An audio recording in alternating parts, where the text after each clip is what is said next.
Laaligaarreen marfamte bitaaf mirgaan sululaan faayamte tokkummaa jiruuf jireenyaaf jennaan hawaasummaa akeenya hunda jaalala hammatuudha hunda jaala Adama wiirtuu daldala Adama wiirtuu daldala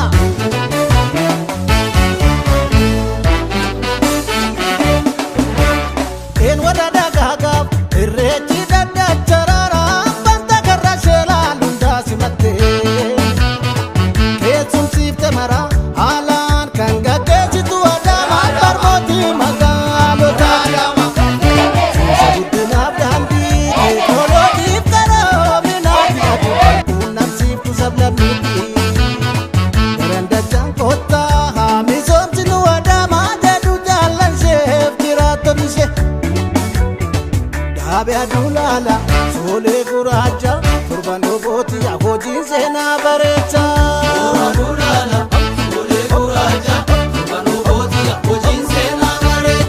Daandii alii birraaf yaamii birraatu bashannanaaf jettu sochiif kotta kafeetu.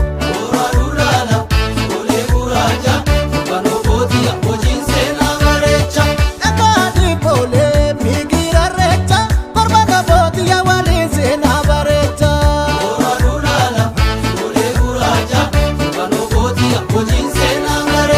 Ajeejitu dirqiidha biyyeenisiis qaamiidha gala argaati galgalidhaaf guddaate Adama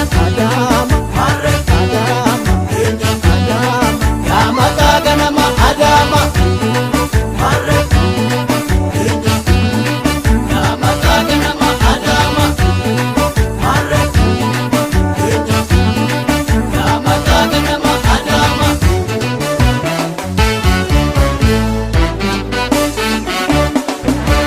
Bokan dagada boku shanan ya angatu ke warra gurmus naldachi badatu ganda oda fi jafe malka Adama daawwadhu moggaasa sheefaa'ee bultaas qoradhu ganda bikkaaf lugo dambala reecha torban obooti yaa hojiin seenaa bareecha.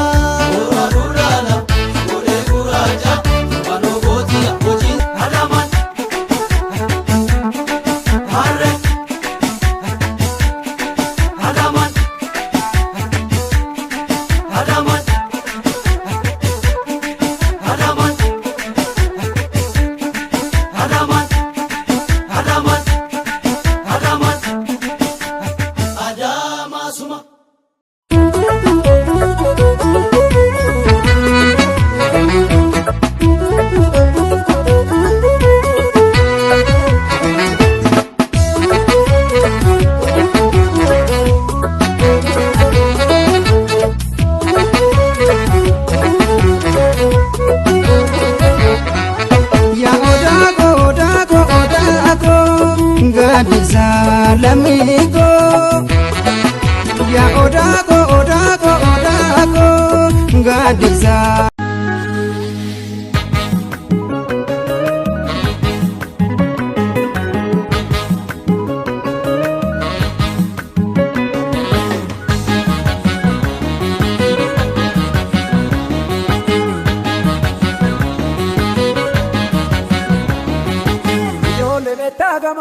Ijoollee beektaa maalijoollee waa buuti kaalchine maalijoollee waa buuti kaalchine sittiisuun addiisini yoo sini seppaan koodhan daachine yoo sini seppaan koodhan daachine.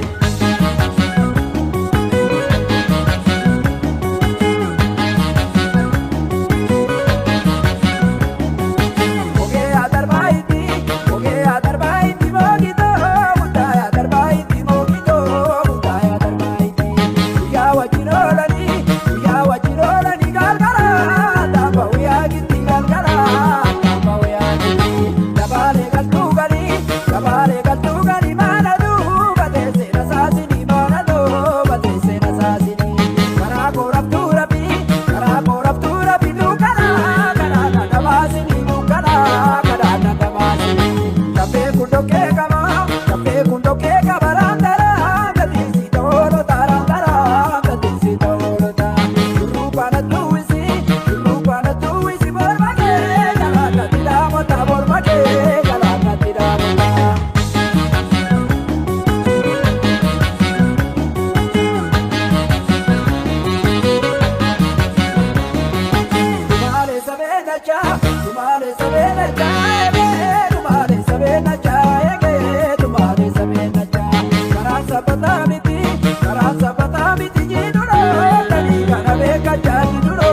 Osona malalabe, la la yi, la roti, la gesi.